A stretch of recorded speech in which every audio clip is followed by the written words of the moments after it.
Hi everyone, I'm Willa Daniels, and today I'll be sharing the story of Dolores Ibárruri, also known as La Pasionaria.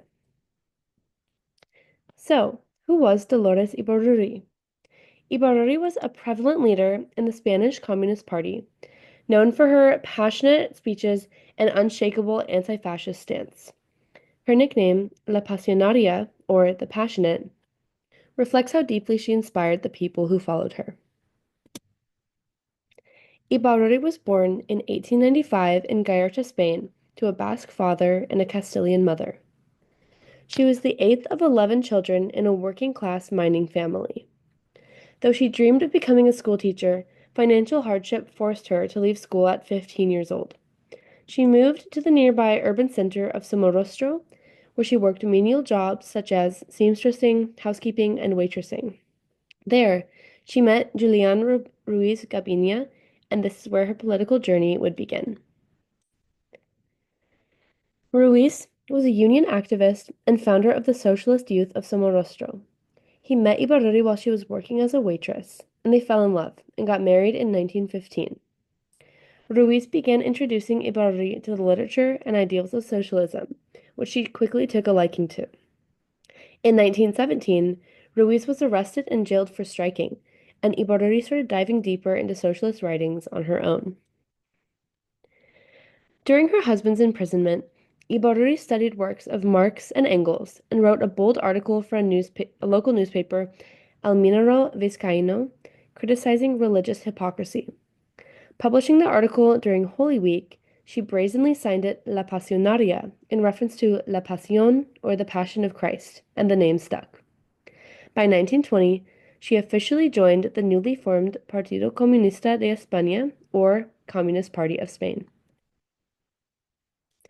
Over the next decade, Ibarruri served on the provincial committee of the Basque Communist Party, rising through the ranks, and was eventually appointed to the party's central committee and moved to the Spanish capital of Madrid.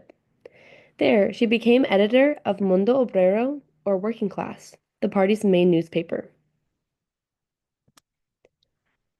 Unfortunately, Ibarruri's heavy political involvement caused tension between her and her husband Ruiz, as she became more and more deeply associated with the communist movement. Additionally, throughout this time, she lost 4 out of her 5 daughters at very young ages, causing heartbreak and tragedy for the couple. While the exact year is unknown, at some point during the 1930s, she and her husband separated. From 1931 to 1936, Iborri was arrested multiple times, founded a women's anti-fascist group, Mujeres Antifascistas, and became one of Spain's most powerful political voices. She was elected to Parliament in 1936, campaigning with the Republican Popular Front. In 1936, a civil war broke out between the leftist Republican Party and the Nationalists, as fascist General Francisco Franco led a military rebellion to overthrow the Second Spanish Republic. During this time, Ibarruri became a voice of hope and resistance. Her speeches motivated troops and citizens alike, and she's best remembering for shouting, No pasarán, they shall not pass, a phrase that became the rallying cry of the anti-fascist cause. Here is an example of Ibarruri's exceptional and inspiring oratory skills. Her farewell speech to the International Brigades in October of 1938 shows her deep appreciation for the troops fighting for the Republican cause. In this speech, she honors their sacrifice and expresses hope that they would return to a free and democratic Spain. Internacionales, razones de Estado os hacen volver a vuestra patria. Podéis marchar orgullosos.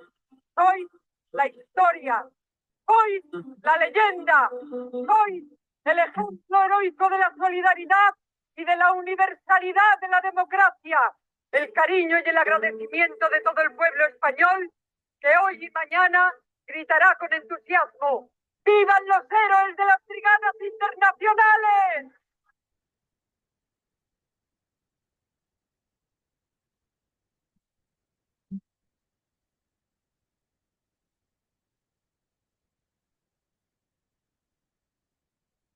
To explain the next part of the story, a little bit of context needs to be provided.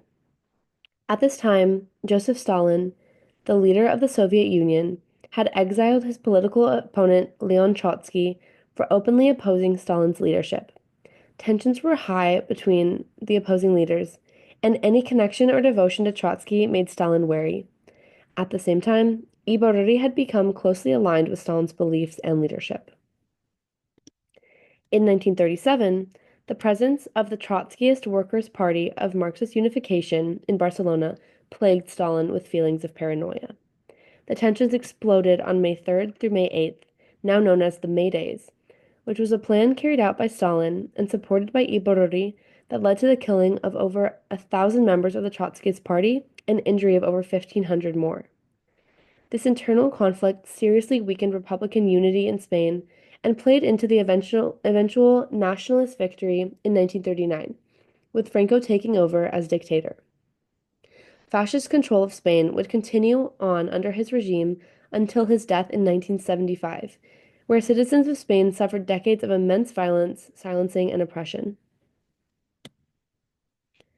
To avoid political persecution under Franco's rule, Ibárruri fled Spain to Paris and eventually settled in the Soviet Union. There, she was warmly welcomed and became close with other exiled members of the PCE and Stalin loyalists. While living in the Soviet Union, she fully embraced the lifestyle and culture, attending many dinners, events, and constantly networking with members of the Soviet Union. Her daughter, Amaya, is even rumored to have ended up marrying Stalin's adopted son, Artyom Sergeyev, although there is no official record proving that this is true. While on exile in the Soviet Union, Ibárruri wasn't just hiding or evading Franco. She stayed politically active, working closely with the Communist International Party throughout World War II and coordinating global messaging. She also managed Radio España Independiente, where she broadcasted anti-Franco and anti-fascist propaganda to Spain during World War II. The program began broadcasting 1 month after Germany invaded the Soviet Union, and Ibárruri recounts how the broadcasts were made in secret from basements, with seniors, women, and children keeping watch from above as bombs were dropped by the Luftwaffe. In 1942, Ibárruri faced further personal tragedy when her only living son, Ruben, died fighting for the Soviets during the Battle of Stalingrad, where they commemorated his sacrifice and named him a hero of the Soviet Union. This furthered Ibárruri's connection and allegiance to the Soviets, and with heavy backing from Stalin, she became the Secretary General of the PCE later that same year. She remained loyal to Stalin all of her life and strongly supported his ideologies and leadership, which is one of her most controversial traits. In 1977, after nearly 4 decades in exile, Ibárruri returned to Spain at the age of 81, as she had been nominated as a candidate for the Spanish Communist Party for the first democratic elections since the leadership of Franco. Not everyone wanted her in a position of leadership, but despite the controversy due to her close alliance to Stalin, she won a seat in Congress and served for 2 years until 1979. During this time, she was plagued with fatigue and various health ailments, and was told many times to resign, but held her position strong and served her full term to the end. After finishing her term in Congress, Ibárruri didn't stop playing a role in Spanish and international politics. The last chapter of her life was filled with continual political involvement and activism, especially around workers and women's rights. She served as honorary president of the PCE until her death at 93 years old in 1989. She was buried in Almudena Cemetery in Madrid, and her funeral was attended by thousands, shouting "No pasarán" in her memory. Despite her controversial support of Stalin, Ibárruri left an undeniable mark on history. She is still remembered as a symbol of anti-fascism, workers' rights, and feminist resistance. Her legacy is honored around the world, including a statue of her in Glasgow, Scotland, engraved with her famous quote, "It is better to die on your feet than to live on your knees." Thank you so much for watching. I hope this helped you understand the complexity and impact of Dolores Ibárruri's life, a woman whose life was shaped by hardship, ideology, and unrelenting belief in her cause. Whether you view her as a revolutionary heroine or a controversial political figure, it is undeniable that she has left a lasting mark on history and the 20th century as we know it, and has been the source of inspiration and courage for many.